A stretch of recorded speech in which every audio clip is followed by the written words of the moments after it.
बिस्मिल्लाहिर्रहमानिर्रहीम। लाखों करोड़ों दुरूदो सलाम मोहम्मद मुस्तफ़ा सल्लल्लाहु अलैहि वसल्लम और आले मोहम्मद पर। मैं हूं उमर दराज गोंदल। ये मेरा नया यूट्यूब चैनल है, इसको सब्सक्राइब भी कर लीजिए, बेल आइकन के ऊपर क्लिक भी कर लीजिए ताकि मेरी आइंदा आने वाली वीडियोस आपको टाइमली और तसलसल के साथ मिलती रहें। इस वक्त सबसे जो ताकतवर हुकूमत पाकिस्तान के अंदर है वो मरियम नवाज शरीफ की हुकूमत है, लेकिन फिर कुछ चहमगोइयां होना शुरू हो गई।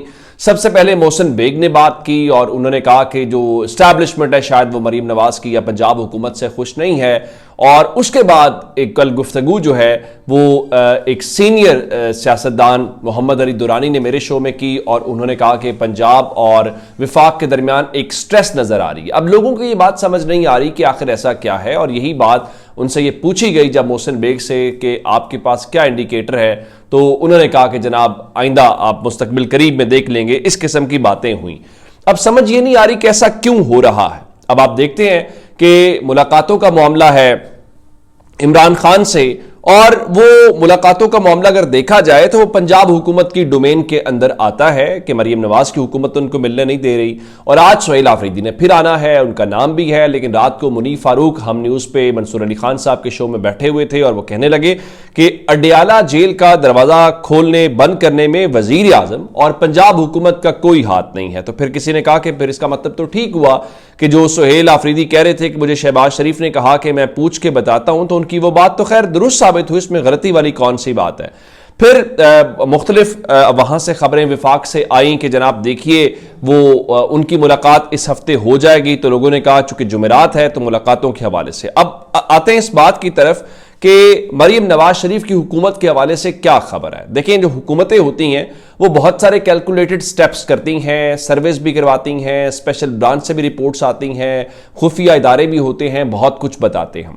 हुआ ये, पंजाब में इलेक्शन कमीशन ने ऑर्डर दिया कि वो दिसंबर में इलेक्शंस करवाएंगे और पुराने उस कानून के ऊपर, लेकिन उसके साथ इन्होंने क्या किया कि इन्होंने फौरी तौर पे बल्दियाती इलेक्शन का कानून पंजाब असेंबली से पास करवा लिया। जाहिर है जब कानून पास हो गया तो नए कानून के ऊपर होंगे, क्योंकि लॉ जो इन प्रैक्टिस है वही चलेगा, तो वो टाइम चला गया। लेकिन उसमें एक ऐसा काम किया गया जो इनके अपने लोग ना उसका दिफा कर पा रहे हैं और उसके ऊपर खुलकर बात की जा रही है। अच्छा, वो क्या है?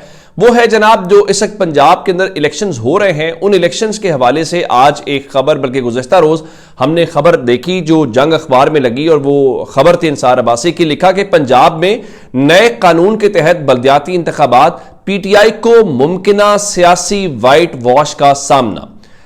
इलेक्शन गैर जमाती बुनियादों पर, हर यूसी में 9 काउंसलर्स बराह रास्त मुंतखब होंगे। कामयाब उम्मीदवारों को 30 रोज के अंदर किसी सियासी जमात में शामिल होना पड़ेगा।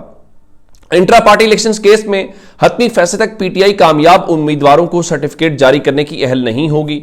तो अब इस खबर के अंदर आपको ये पता चलेगा कि जनाब देखें वो ना मुस्लिम लीग नून ने एक ऐसा डिजाइन किया है जिसमें गैर जमाती बुनियाद के ऊपर इलेक्शंस होंगे। तो तहरीक इंसाफ की चूंकि इलेक्शन कमीशन इस जमात मानते ही नहीं है तो वो सर्टिफिकेट जारी नहीं कर सकते, तो वो तो किसी इंतखाबी निशान पे इलेक्शन लड़ नहीं सकेंगे जैसे 8 फरवरी के। लेकिन अंदर इसके अंदर खबर कुछ और है जिसको हमारे दोस्त जाहिर है कि वो क्या कहते हैं कि जरा ट्विस्ट देने की कोशिश करते हैं, और इसी चीज को लेकर इवन जो पाकिस्तान पीपल्स पार्टी है उन्होंने क्या बात की मैं आपको वो बता के आगे चलता हूं। उनका जी जो ये पंजाब में गैर जमाती बल्दियाती इंतखाबात हो रहे हैं, ये इंतखाबात से पहले धांधली है। उनका ये छांगा मांगा की सियासत है, इसे कबूल नहीं करेंगे। अब चलते हैं जरा तारीख के एक धारे के अंदर और वहां से खबर लेते हैं। आपको याद होगा कि जनरल ज़ियाउल हक ने इस मुल्क के अंदर गैर जमाती इलेक्शंस करवाए थे, और उससे फिर क्या हुआ। अब ज़िशान रफीक साहब जो लोकल गवर्नमेंट के मिनिस्टर हैं, उन्होंने 2 महीने पहले टीवी शो के अंदर ऑन रिकॉर्ड ये कहा कि बल्दियाती इंतखाबात जमाती बुनियादों पे होंगे। अब असल सवाल ये है कि आप जमाती बुनियादों के ऊपर इलेक्शन क्यों नहीं करवा रहे, आप गैर जमाती बुनियाद के ऊपर इलेक्शन क्यों करवा रहे हैं? यह है सबसे बड़ा सवाल और यह है सबसे बड़ी खबर। अब जो मैंने सारी कहानी आपको शुरू में बताई उसके डॉट्स आप कनेक्ट करेंगे यहां पे। उसके पीछे खौफ क्या है? उसके पीछे खौफ यह है कि मुस्लिम लीग नून ने इनपुट्स ली होंगी, रिपोर्ट्स भी मंगवाई होंगी, खुफिया इदारों से भी पूछा होगा, और पता यह चला कि भाई ग्राउंड पे झुर्लू फिर जाएगा। आपने इमरान खान को इतना अरसा बंद रख के तहरीक इंसाफ को दीवार में चुनकर भी आप उसका मुकाबला नहीं कर पा रहे, तो क्या हाल है? हाल ये गैर जमाती बुनियाद के ऊपर। अब मुस्लिम लीग नून भी तो नहीं होगी, 30 रोज के अंदर अंदर आपने करना है। और मुस्लिम जो बंदा हार जाएगा कहा जाएगा नहीं ये तो हमारा फलां इशू हो गया, और जो जीत जाएगा वो पीटीआई का होगा, तो इस्तेमाल करेंगे पुलिस को, इस्तेमाल करेंगे दीगर नामालूम को, और उसकी बुनियाद के ऊपर उसको मुस्लिम लीग नून में शामिल कर लिया जाएगा और कहा जाएगा देखा मुस्लिम लीग नून ने हुकूमत बना ली है। तो तासुर यह है कि मुस्लिम लीग नून घबरा रही है, मुस्लिम लीग नून इलेक्शंस में नहीं जाना चाहती, और यही बात मुख्तलिफ जो मुबस्सरीन है वो ये बता रहे हैं कि पंजाब में जब गैर जमाती इलेक्शन, जो हुकूमत है वो कह रही है गैर जमाती, तो इसका मतलब यह हुआ कि उनको पता है कि वो अवाम में कहां खड़े हैं और उनके साथ आने वाले दिनों के अंदर क्या होगा। उसमें एक अगर मैं आपको एक और बात बताता हूं, जब हुकूमत और इस्टेब्लिशमेंट के दरमियान कोई दराड़ आए, खलीज आए, मैं ये नहीं कह रहा कि पेज फट जाए, नहीं, जब आगाज हो या कोई गड़बड़ हो, हम इसको यूं कह लेते, जरा मोहतात रह लेते, हम उस तरफ नहीं जाते कि कोई ताल्लुकात बिल्कुल खत्म हो गया, नहीं, जहां कोई गड़बड़ हो तो याद रखिएगा मीडिया में सबसे पहले आगाज मईशत और गवर्नेंस पर बयानिए से होता है।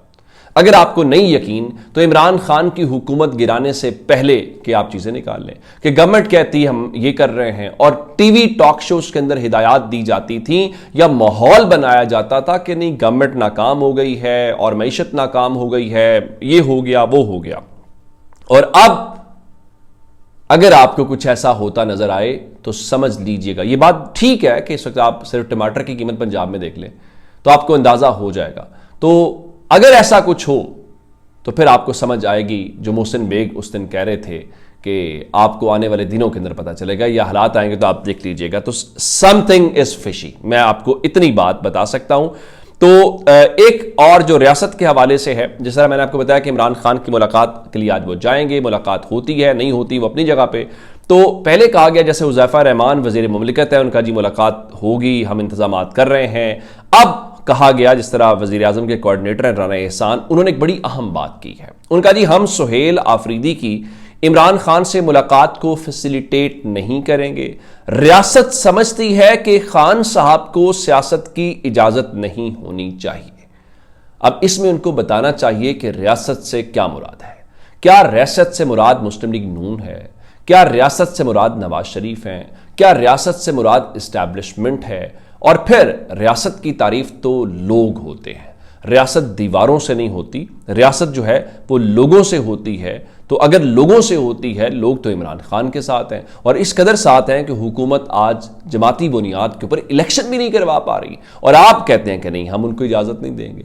तो ये क्या फैसला रियासत ने करना है, कौन सियासत करेगा या कौन नहीं करेगा, या लोगों के हवाले से होगा?